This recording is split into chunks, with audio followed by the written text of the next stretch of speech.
Hello and welcome to another edition of Bacati TV. Today we'll be discussing more English football. It was a European game, but it was an all-English game. The UEFA Super Cup between Chelsea and Liverpool on Tuesday night, which ended in a 2-2 draw after extra time. Liverpool taking the cup on penalties. And we'll also be looking at the big game this weekend, which is Manchester City against Tottenham.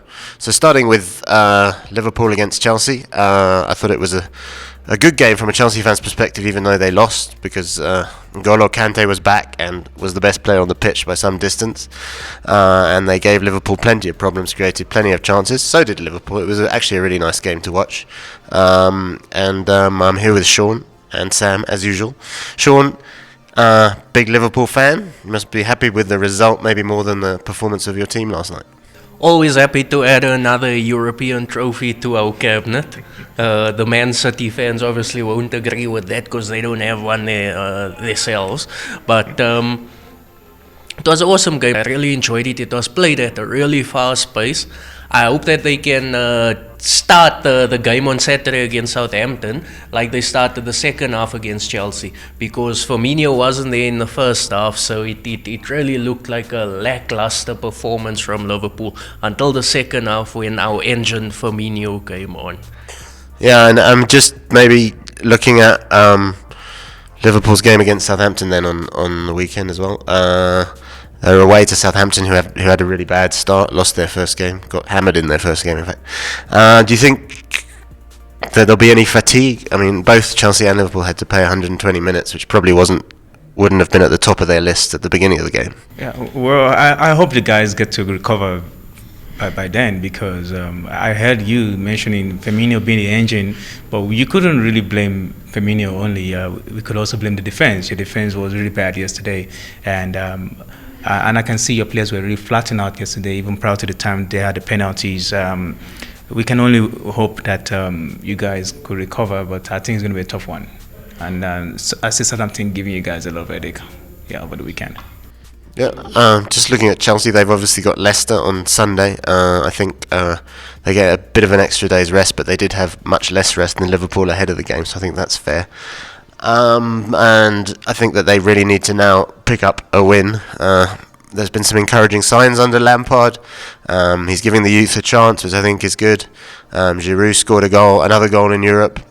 He does seem to show up there more than he does in the Premier League. And obviously having Kante back is a huge plus. It'd be interesting to see what Lampard does against Leicester as well, because he almost did a Sarri-like formation against Liverpool. So will he stick with that or go back to the way they played against United? Okay, let's move to the big game. Saturday evening, Manchester City started off with a typical, I suppose, 5-0 hammering of West Ham, because they like to score goals.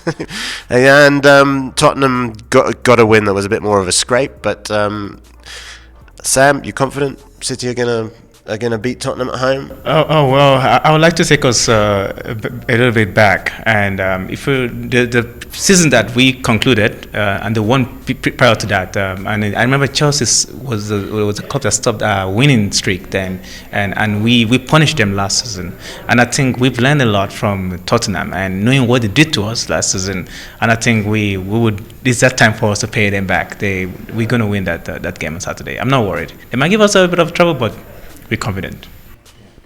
Tottenham, obviously, their big talisman is Harry Kane and Christian Eriksen, but Harry Kane had a bit of a problem scoring in August, which he seems to have now got over. So maybe he can be the man to help Tottenham surprise City on Saturday. No, definitely Harry Kane. He's definitely the star of the team, but I think against City, you can't have one star. The team is going to have to play together. The likes of Moira, the defense especially. Their defense is going to have to perform well, because City is a very well-oiled machine. Those diagonal balls and through passes catch you off. Sterling is really fast, so their defense is going to have to be on point, and Kane might just have to fall back and defend himself. Thanks, Shaun. Well, we'll have to see what happens in those games. I think that's it for us for today on Bacati TV. Please follow us on Facebook and on Twitter. And thanks again for watching. See you next time.